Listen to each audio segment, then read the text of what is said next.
Only here, TCU. Welcome to Only Here.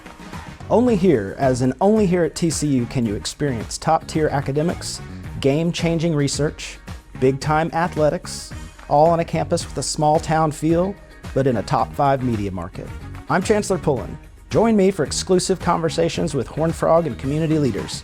And today's guest is TCU Athletic Director Mike Buddie. Mike, welcome. Thank you, Chancellor. It's great to be here. Yeah, well, good. Well, I've just gotten used to not calling you our new athletic director because you've been here a little over a semester and a really busy summer. Talk to us about the early months and any surprises and maybe what you're most proud of, like any early wins that really stand out. Yeah, well, you know what? I'll open with no surprises, Yeah. which is extremely unusual. You know, you and I have both applied for jobs before, and usually you get in the position and you look under the hood and you realize, well, that's not exactly what I was expecting.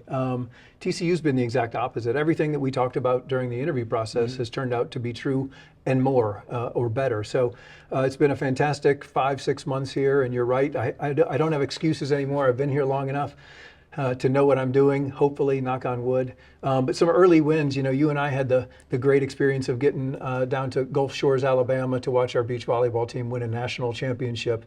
And that's just, those don't happen very often. And so for that to have happened 3 months into my job, you don't take those for granted. You know, those are special opportunities, and those young ladies had a great day, and we ended up in the Gulf of Mexico. So that was a great day. Yeah, great not memory. what I thought the day was going to That's be right. like when I woke we up. weren't prepared. We hadn't packed. No, we did not. But you know, just a great experience.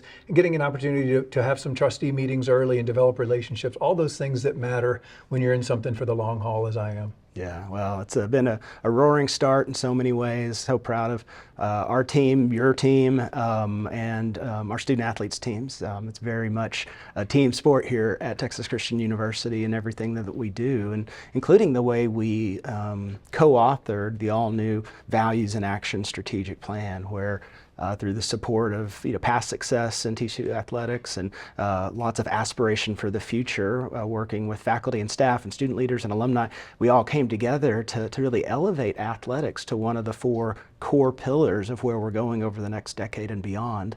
That's unusual nationally. So can you talk about that a little bit and how that might resonate with coaches and players and even yourself? Well, I almost feel guilty because I got to jump on board this train as it was almost at full speed. And credit to your predecessor and you, credit to Jeremiah Donati to play a role in developing that. But you're absolutely right. I remember reading the job posting for this position, and it was interesting. But most job postings for these jobs are the same. What really got my attention was going over the Values in Action strategic plan, because it is so unusual and so bold.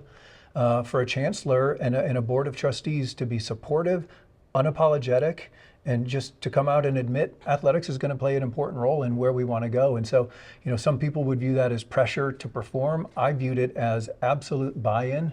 I've always been told alignment with your leadership is the most important driver to is this a good opportunity for you? And so from the minute I read that plan to getting a chance to sit down with you in an interview, it just continued to resonate that not only is it in print, but you're living it, you're breathing it on a daily basis, and you're not alone. You've gotten the buy-in from so many key constituencies, like you mentioned. Yeah, it's been a labor of love for sure, because we completed the plan in kind of record time for such things, because we knew the environment, particularly in intercollegiate athletics, but in our dynamic community of Fort Worth and North Texas, and the evolving needs of our student population. We knew we didn't have time to wait. We had to go, and we had to go now, and we had to go big. So as you're thinking about those changing and shifting circumstances in college athletics, what gives you confidence that TCU will continue to compete and win at the highest level? Well, there's a multitude of reasons, and honestly, what you just alluded to is one of them. The fact that we were able to get this done so quickly. I mean, as you know, the world of academia historically does not move with any rapidity whatsoever. So just that indicates how important not only the plan is, but positioning ourselves for success. And for me, we're positioned that way because we have so many things to offer. Value proposition used to matter a lot. And when this name, image, and likeness, pay-for-play madness began, it started to matter less and less. And so what I'm excited about with the House settlement, as we move forward to this new era, those things are going to matter again. And so one of the first times I heard you speak publicly, you referred to TCU as the everything school. And that is why TCU is going to be positioned, because we have the great commerce of Fort Worth, because we're in Funky Town and one of the cool places that's growing by leaps and bounds, on a campus that is beautiful with faculty that are extremely talented, historical success in athletics, and I think the best facilities in the country. Yeah. Those things are going to matter immensely to our young people, and we want them to stay here for 4 years. We don't want it to be transactional like so many institutions are having to do to be competitive. We think we can grow homegrown talent over 4 years, get old together, trust each other, love each other, and compete together. Absolutely. There's a lot of energy and enthusiasm and really specificity around that plan and what it takes to continue to lead in this area of our university and across the nation, really. Beyond campus, as exciting as it is and the goodness that you and I get to see every day, we're also operating amidst a larger athletics conference in the Big 12, which has innovated in a lot of interesting ways nationally, been a leader in so many dimensions. How do you feel about the Big 12 conference? Should we be stacking up with our colleagues at other institutions and their commitment to athletics? Well, it's a great league. When I first got the opportunity to pursue this job, a lot of my colleagues said, well, the Big 12 is not what it used to be, with Texas and Oklahoma having left. And they almost thought that was a negative. I see that as a tremendous positive. I think that gives a school like TCU, for all the reasons that I just mentioned, to really grab a stranglehold and take a leadership role in the conference, not just through competition, but your role on the board, my role with the athletic directors group. The Big 12 is there for the taking, and we unapologetically, like the strategic plan, we intend to take it. Now, I also know that my colleagues at the other schools are thinking the same way, but I don't think that they're positioned as well as we are. Yeah. Well, one of the things that positions us so well is your notion of maybe the best collection of athletics facilities in the country. Talk to us about one of the real gems, the new Human Performance Center and all the great people that co-invested in our progress. Why is that a game changer?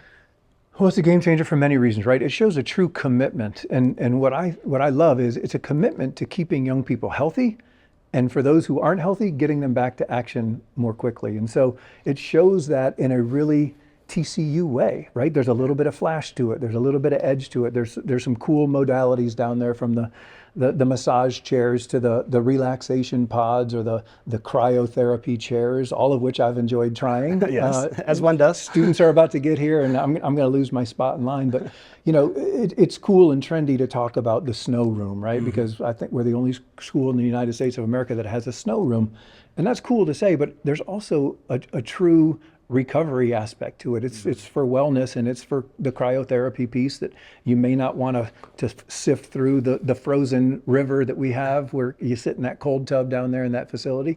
But it just really shows a commitment, not just a commitment to building facilities that matter, but for the right reasons, to keep these young people healthy, and to have the Harrison family and the Simpson family, and certainly the Jane and John Justin Foundation, who once again have stepped up in a tremendous way to support what we're trying to do. I love that they're willing to invest in your vision and our vision together. Yeah, it's so TCU, and it's only here, right? Because I don't know about your past stops in your career, but this is a place where I feel every day that everybody is for me or for us, and they're cheering us on, not because they just want to see us be successful, but they feel they have an obligation to unlock our success, and that is inspiring, and it's exceedingly rare, at least in my experience.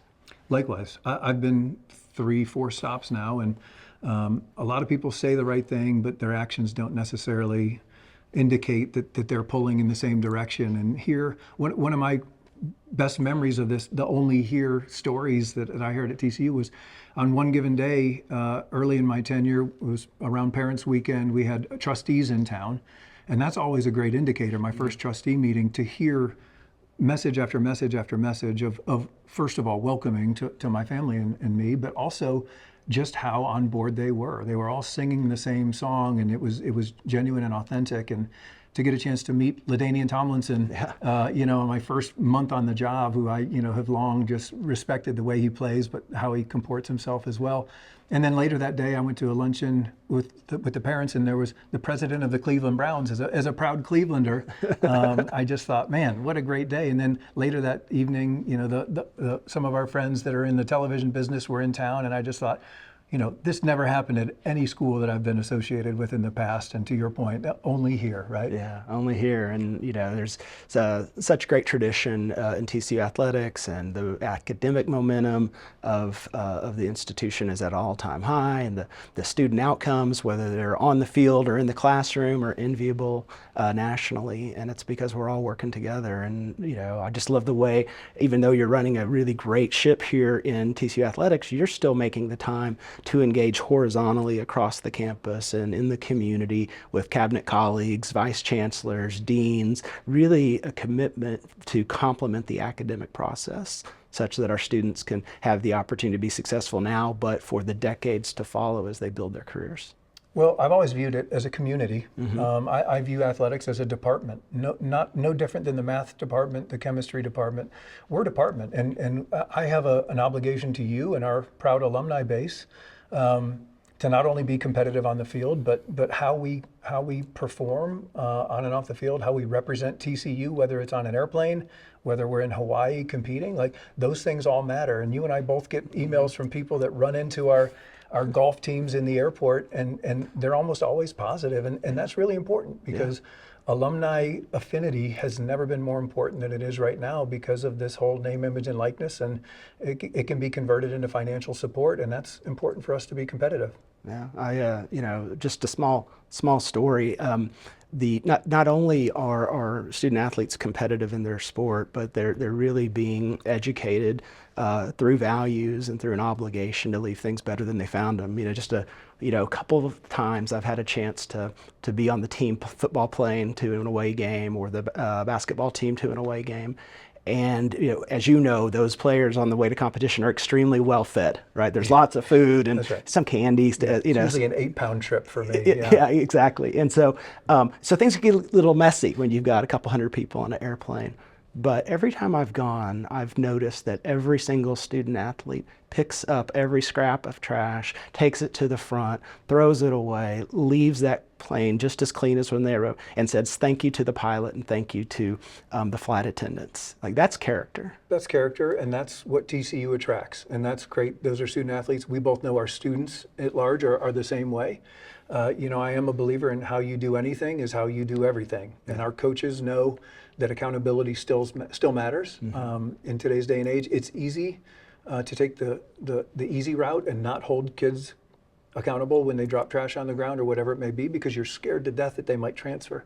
Our coaches are the opposite. They think it's more important than ever, and incumbent on them, again, to make sure that they do everything the way that represents TCU and makes them a better person in the long run. Yeah, for sure. And you know a lot about character, and you know a lot about competition, and you've been successful at the highest levels, certainly now as an athletic department leader, but also you played professional baseball. You won a World Series with the Yankees. Talk to us about that journey and some of the lessons that you've taken and that you're able to apply here at TCU today.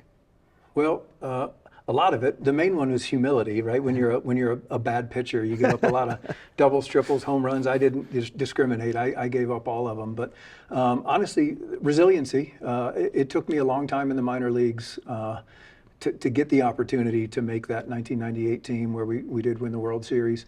And you have to stick to it. And so what I learned through that process was if you're impatient and you want to take these large leaps of improvement, you're in for a long road. The reality of our world is it's incremental progress, 1 inch at a time. And I just never lost sight of, whether I was pitching that day or not, what could I do that day incrementally to get a little bit better, a little bit better, and a little bit better. And I played for some great leaders. Joe Torre was our manager. He was a great communicator. always kind of told the truth, which sometimes gets lost. You don't want to hurt people's feelings, but I love that he was a truth teller. He just said, hey, you're here for 15 days until so-and-so is healthy, and then you're going back to the minor leagues. And so I try to take that into what I do on a daily basis. I try to be clear communicator of your expectations, what my expectations are. I don't think it's fair to ask people to do something if you haven't explained, that was your expectation. And then I fight on that little incremental progress every day. Everybody will get excited when you go to the CFP championship game, but what they don't know are the things that Sonny Dykes was doing in April and May and June and July behind the scenes in order to put their team in the best position to succeed. And that's my job as the athletics director here. Yeah, and one of the things I love about your career is that to achieve the level of success that you did as a professional baseball pitcher, you had to be an innovator, right? You didn't do it, as I understand it, the traditional way. I don't know what your fastball was, but I don't think it was Roger Clemens' fastball or Nolan Ryan's fastball. Sadly. But you had this nasty slider that you developed that allowed you to wire around the traditional path and come up with outstanding outcomes regardless. Tell us about that pitch and what it meant to your career. Well, it was a differentiator. There were hundreds of, above average right-handed relief pitchers in the Yankee organization. And so what I had to come up with something that differentiated myself. And for me, again, back to that incremental process, not only was it learning that one key pitch that really kind of made all my other pitches better, because hitters now had to honor that I did have that slider that could make them swing and miss. But it was all the other things. I understood the bunt defenses. I didn't miss curfew. All those things that when it comes down to that opportunity where the manager and the general manager are looking at the roster saying, hey, who should we call up? I wanted to put myself in the best position. And so the slider, certainly, I just discovered it playing catch one day like I did 1,000 times, and it really made a difference for me at the major league level. Yeah, and you embraced that emergent opportunity, and when you see that, you can capitalize on it and make it so.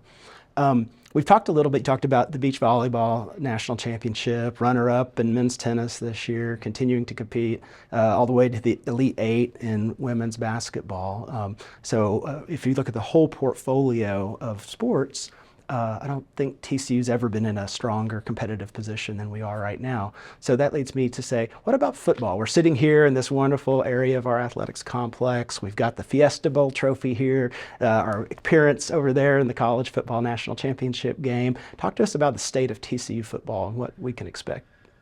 Well, I've alluded to Coach Dykes a couple times. What really impresses me is his calm competence as a leader. And what I love is, he's coached at Cal Berkeley, he's coached at SMU, he's learned from some of the greatest coaches out there, including his father, who was just a legendary coach. So nothing catches him off guard at this point in his career. And I think because he understands that, he can react in a moment's notice.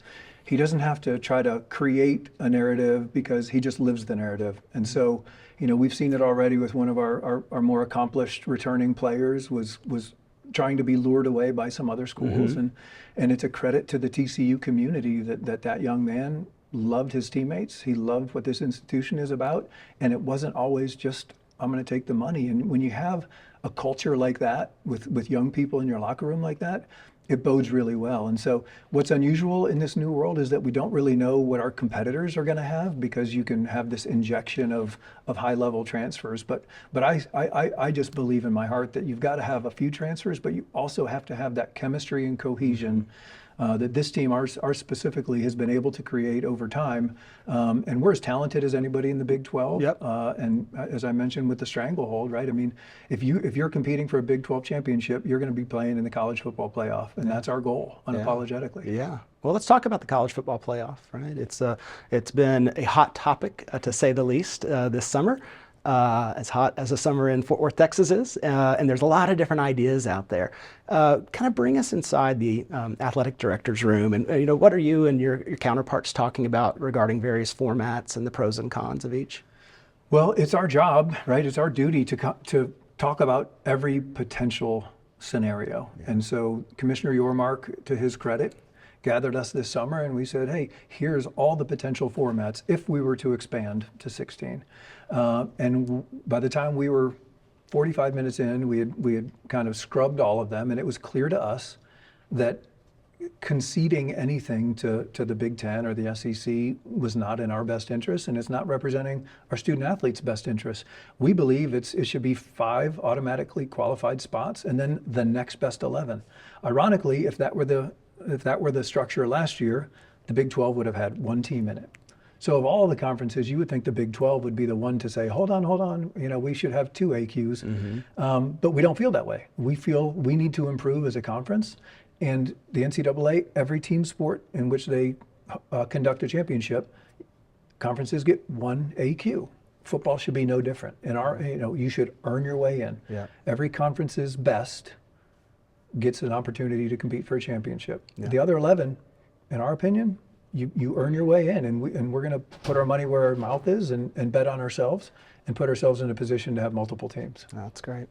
Well, one of the great things about the sport is that it's risen in popularity for decades, and there's been a lot of voices and talented leaders that have contributed to that, but maybe none as fun as Lee Corso. And Lee's recently announced that that he's going to be stepping back from the booth.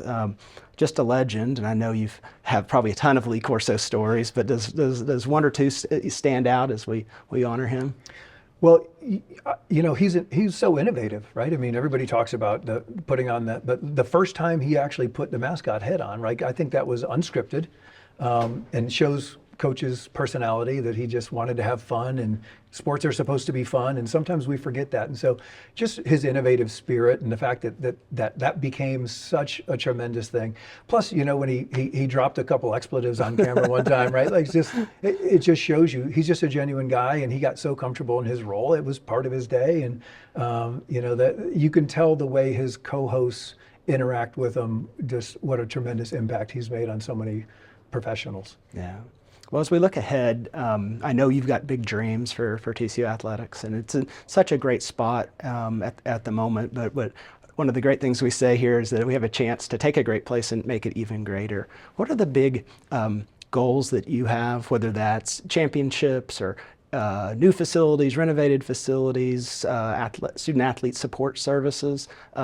What's between here and the future? Well, all of those things that you just mentioned, again, which are all outlined in the strategic plan and the campus master plan, which, I love having been able to roll up my sleeves and really dig into some of those documents, which are breathing, evolving with your leadership. But to me, it's providing the support, and it's delivering on the promise that we make every student athlete that we recruit, and that is to earn a TCU degree. I was fortunate enough as a young student athlete, my eye was not always 100% focused on my academic pursuits, but there were adults in the room who kept continually steering me that way. And I always tell our team, that's why we're here. Yeah. We want to win championships, and we expect to win championships.